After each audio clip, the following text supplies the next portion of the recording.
தவறான தொடர்பை வைத்திருந்தாரா உதயநிதி ஸ்டாலின்? இதை பற்றித்தான் இந்த வீடியோவில் பார்க்க போகிறோம் நண்பர்களே. ரொம்ப ரொம்ப மிக முக்கியமான ஒரு தகவல் ஒன்றை பார்க்க போகிறோம். என்ன தகவல் அப்படின்னா, உதயநிதி ஸ்டாலின் நயன்தாரா வேண்டும் என்று பாண்டாயை குடித்தாரா? மிக முக்கியமான ஒரு தகவல். குறிப்பாக உதயநிதிக்கும் நம்முடைய நயன்தாராவுக்கும் ஒரு காதல் அப்படின்றது இருக்கிறது. அதாவது நயன்தாரா பார்த்தீங்கன்னா உதயநிதி இல்லை, உதயநிதி நயன்தாராவை விரும்பினார், நயன்தாரா தான் பொண்டாட்டி அப்படியெல்லாம் பிரச்சாரங்களை இழிவாகவும் சில செய்தி தொலைக்காட்சிகளை வந்த செய்திகளை எல்லாம் நீங்கள் பார்த்துருப்பீங்க.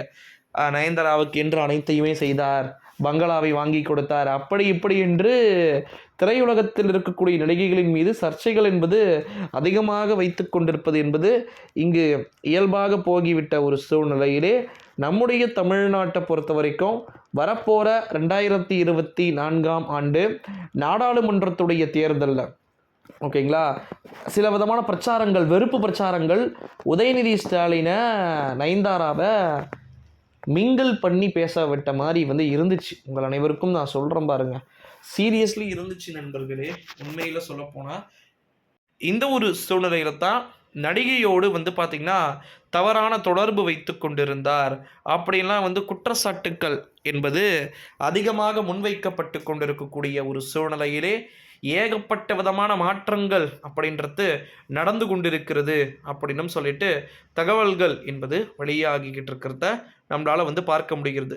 இந்த ஒரு சூழ்நிலையில தான் நடிகையுடன் தவறான தொடர்பு பார்த்திங்கன்னா வைத்து கொண்டிருக்கிறார் உதயநிதி ஸ்டாலின் அப்படின்னு சொல்லிட்டு தகவல்கள் என்பது வெளியாகி இருக்கிறது. ஸோ இது மிகப்பெரிய அரசியல் ரீதியான மாற்றத்தை பார்த்திங்கன்னா சந்திக்கிறதுக்கு வாய்ப்புகள் இருக்குது அப்படின்லாம் சொல்லிட்டு தகவல்கள் இருக்கக்கூடிய ஒரு சூழ்நிலையிலே நடிகையோடு தவறான தொடர்பு அப்படின்றது உதயநிதி வைத்து கொண்டிருக்கிறார் என்ற செய்திகள் மிகப்பெரிய ஒரு பூதாகரத்தை ஏற்படுத்தி இருக்கிறது அப்படின்னு சொல்லலாம். ஏன்னா உதயநிதி எப்பேற்பட்ட ஒரு தலைவர் தெரியுமா? சீரியஸாக சொல்கிறேன். ஏன் ப்ரோ நீங்கள் இது ரொம்ப ஓவராக புகழ்ந்து பேசுகிற மாதிரி இருக்கிறேன்னு நினச்சிக்காதீங்க. உதயநிதி ஒரு மிக முக்கியமான ஒரு இடத்தில் இருக்கக்கூடிய ஒரு தலைவர் தான், அதில் எந்த விதமான மாற்று கருத்துக்கும் இடமில்லை. இந்த ஒரு சூழ்நிலையில் தான் நடிகையோடு தவறான தொடர்புகள் இருக்குது உதயநிதி ஸ்டாலினுக்கு அப்படின்னு சொல்லிட்டு இதெல்லாம் தேவையில்லாத இழிவை பார்த்திங்கன்னா சொல்லக்கூடும், இருக்கக்கூடும் அப்படின்னு சொல்லப்படுது. ஸோ இப்படியே போச்சுன்னா நடிகையோடு தவறான தொடர்பு இவர் வைத்து கொண்டிருக்கிறார், அவர் வைத்து கொண்டிருக்கிறார், இப்படியே சொல்லிக்கிட்டு போனீங்கன்னா ஒட்டுமொத்தமாக எல்லா விதமான கட்சியுமே நாசமாகி போய் நாரடிக்கத்தான் வேண்டும் நண்பர்களே. ஸோ தவறான தொடர்பு, தவறான சித்தரிப்பு, இது எப்படிப்பட்ட விஷயங்களாக நீங்கள் கருதுறீங்க, பார்க்குறீங்கன்றத மறக்காம நம்முடைய சேனலோடு தொடர்ந்து இணைந்திருங்க நண்பர்களே. இது போல் பல்வேறு விதமான விஷயங்கள் என்பது இருக்கிறதை நம்மால் பார்க்க முடிகிறது. ஓகேங்களா?